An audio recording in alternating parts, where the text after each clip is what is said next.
In the streets of Sao Paulo, a small child sits behind the wheel, his tiny fingers gripping the steering wheel, his eyes following the road ahead with an unmistakable passion. This was not just a children's race, nor was it just a game. For him, this was his entire world, the beginning of a dream that would not stop until he reached the top. Ayrton Senna was not just a racer, he was a soul born for speed. His instincts understood racing before he could even walk steadily. In every karting race, he realized he was not just competing against others, but constantly racing against himself, against time, and against the limits of human capability. It didn't take long before he found himself at the heart of the Formula One world, with a modest team that was not expected to win. But he didn't need a superior car to prove his genius. In the 1984 Monaco Grand Prix, under heavy rain, he controlled the car as if it were an extension of his body, overtaking his rivals one by one, coming close to catching the reigning champion, Alain Prost. Senna didn't win that race, but he sent a clear message. A new star had arrived in the world of speed, one that could not be stopped. After moving to Lotus, he secured his first Formula One victory, but he knew that true glory could only be achieved with the right team.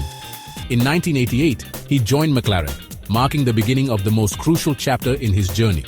The rivalry with his teammate Alain Prost was fierce, but for Senna, winning was not just a goal, it was his passion, his life. He won his first world championship in 1988, but what defined him was not just his victories, but the way he fought on the track. He wasn't just a driver, he was an artist, dancing his car through the corners, overtaking with rare bravery, challenging the limits of physics with his sheer speed. He wasn't afraid to take risks, always searching for the perfect moment to push beyond his limits. In 1990, his rivalry with Prost reached its peak. The Japanese Grand Prix was the defining moment where he claimed the championship in a controversial fashion. But that was Senna's nature.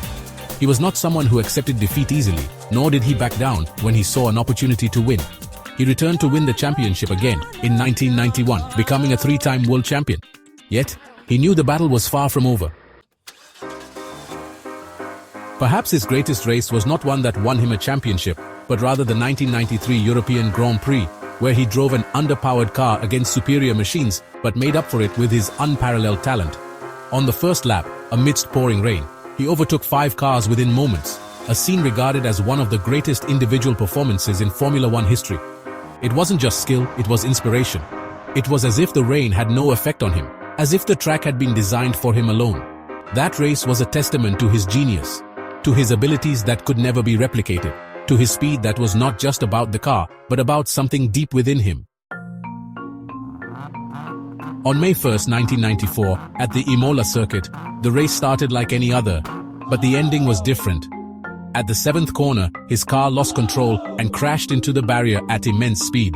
For a few moments, it was as if everything had stopped. The crowd fell silent, commentators were in shock, and the world held its breath. No one wanted to believe it, but the truth was harsh. Ayrton Senna, the man who defied the impossible, who captured the hearts of millions, left the track for the final time. But some legends never truly leave. Senna's legacy lives on in every driver who dreams of being the best, in every race under the rain, in every moment when someone dares to push the limits of what's possible.